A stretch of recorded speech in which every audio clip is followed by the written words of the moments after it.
All right, guys, here we go. Last day for our thank you notes. Thank you letters. Thank you letter writing. So today you should have already written your letter. You should have done that yesterday. If you did not, you're going to get my grouchy eyes. Ready? I even growled at you. You got to keep up, guys. You have to keep up. If you miss a day, if you're absent, you have to go back and pick up some of those things. So if you missed yesterday's lesson, go back and do that first. All right. And then come back today, because today we're going to do a quick revise and edit, and then we're going to publish our writing. So you're going to need to get out your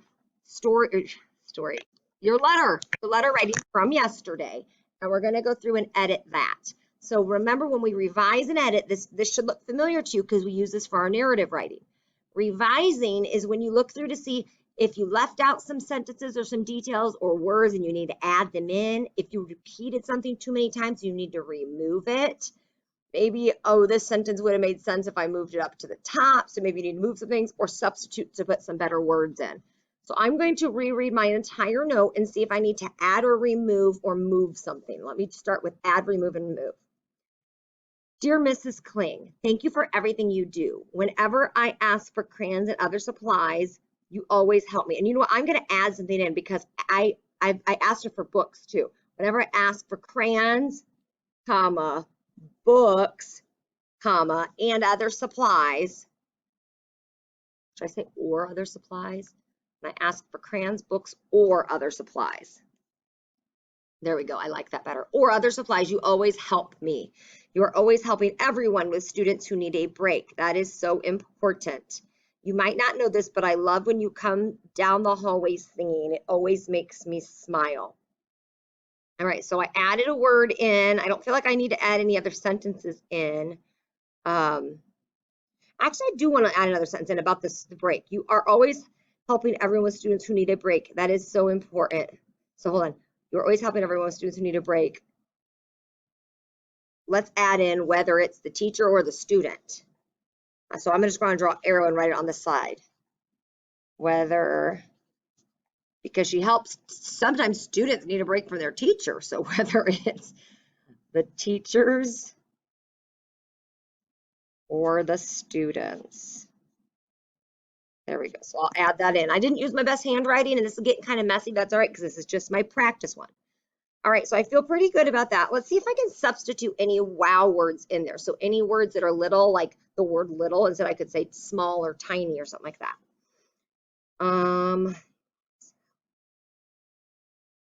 I said help several times. Help, helping. So maybe, what if I said assisting? Because that's a good word that means the same thing. Assisting. You are always assisting everyone with students who need a break. Okay, you might not know this, but I love when you come down the hallway singing. It always makes me smile. Oh, you know what? I'm going to add another sentence at the bottom. Thank you for being you. Because I just love her personality. Yeah, I get to see probably a different side of her than you do. If you know her, it's usually because you're probably getting in trouble. But I know her just as a coworker. All right. So I feel good on my revision. So now I need to flip to the editing side of this. And this little paper that I have is posted up on your PowerSchool Post-it as a link, so you can look at this as you edit and revise yours. So now I need to check and make sure I've got capitalization and punctuation. Those are my checking fingers. So thank you for everything you do, capital period. Whenever I ask for supplies, whenever I ask for crayons, books, or other supplies, you always help me, period. You, uppercase, are always assisting everyone with students who need a break. And I can't tell if I did a period, so I'm going to put one, period. So do that to your whole thing. Oh, actually, comma, because then I add this one, whether it's the teachers or the students, period. All right, that is so important. Punctuation. You might not know this, but I love when you come down the hallway singing, period. It always makes me smile, period. Thank you for being you, period. And that was not a period, it was exclamation. But make sure you use your checking fingers. Then usage is making sure you didn't say any of that. Her hit me. It'd be she hit me. Or them like us. They like us. And I know from reading it several times, I didn't have anything that sounded funny like that. But you could reread to see if anything sounded funny. and then spelling. I know my spelling's okay. If you have specific words that you're like, I don't know if I spelled this word right, you might ask a grown-up if they can help you with the spelling of that particular word. Once you have done all of this, you are ready to make this letter come to life. So what you're going to do for that, you're going to get your writing packet that I gave you. I think I put it under the screen. That makes more sense. So it's got the hearts on it. It says writing. You already did this page. You should have already done this page on Monday, writing addresses. So you're going to flip to the very back of the writing packet. You have 2 pieces of paper that you could use for this. This is a letter writing template. The reason I gave you 2 is one of them, this one is where you would write dear, I'd write dear Mrs. Kling, and then it's kind of short, and that's my sincerely Mrs. Yonke spot. If you know that this isn't going to be enough room for yours, you need more than this, then use this one instead, because this one has the dear Mrs. Kling spot. I could write on all of these lines, but then it doesn't end on this page. It ends on the back. Now, you don't have to use every single line. I could just, if mine finishes up here, fine, then I would still write sincerely Mrs. Yonke. So if yours is pretty short, pick this one. If it's a little longer, pick the first one. And you can unstaple your packet, or you can tear it off the back of the packet. I had to staple it on so you knew what with writing. But go ahead, and what you're going to do is you're going to take this, you're going to copy it in your best handwriting onto this so that it is a finished thank you note. Then if you would like to mail it, I provide, or not even mail it, but give it to someone. If it's for someone that lives in your house, you could still make it nice and fancy.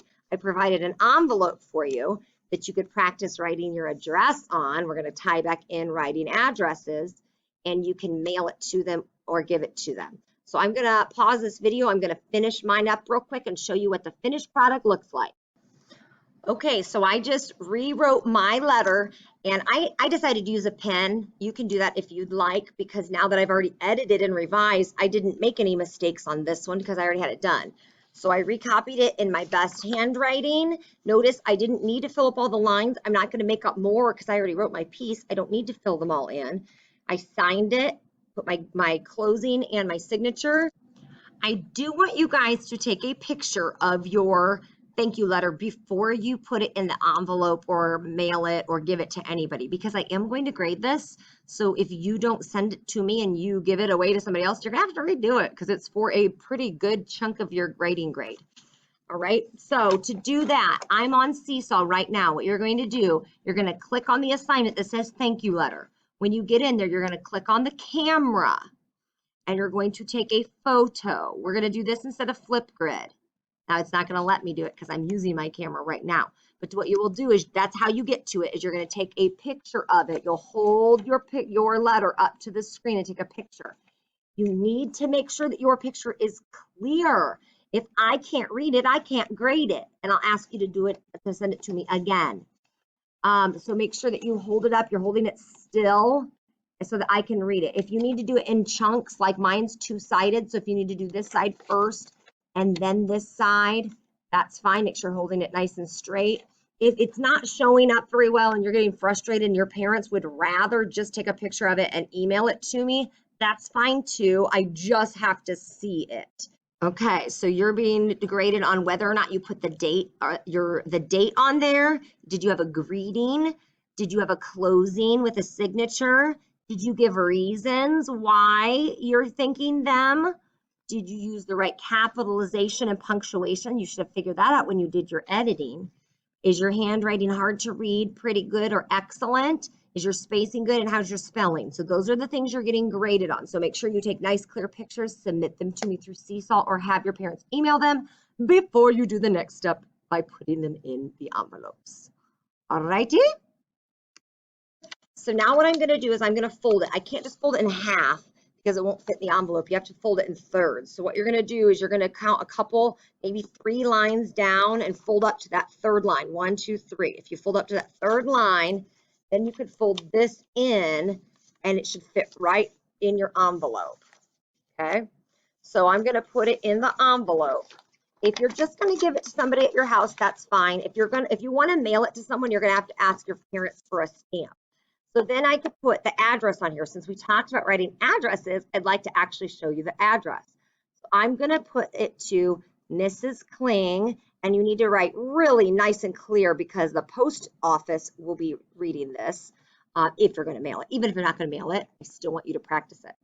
Mrs. Kling, and then I'm going to write Haley's address, 2201 Maple Crest Road. And remember, the specific name of the street needs to be uppercase. And then the city is Fort Wayne, and those letters start with uppercase letters. Fort Wayne, comma, Indiana, IN, both need to be uppercase. And then the zip code is 46815. Now, when you're writing an address, the stamp would go here if I was going to put a stamp on it. This side needs to be my address, because what happens is if they mail this and that's the wrong address, or that place is no longer there, or that person doesn't live or work at that place anymore, if they want to return it, they need to know who to return it to. So up in this corner, you would write your own name and address. And it's the same format as this. Now, since I work here too, I'll just put that. So Kimberly Yonke, and then you would put it would be your home address. But like I said, I'm just going to write the address of the school. Fort Wayne, Indiana, 46815. And again, you want it to be really nice and neat. And then I would recommend not licking this. A lot of times you lick envelopes, but with, Corona, I should lick it. So a lot of times what I'll do is I'll get a washcloth or a sponge and just get it wet and then wipe it on that. And that just getting it wet will make it so that when you shut it, it seals. Another option is putting a piece of tape on here or a sticker. So there we go. You need to go ahead and finish writing your letter. If you want to mail it, fine. If you're going to give it to somebody in your house, I would still like you to write the address so you have practice writing your address. And I'm really going to give this to Mrs. Kling because I think that will fill her bucket and she'll like reading it. All right, get busy.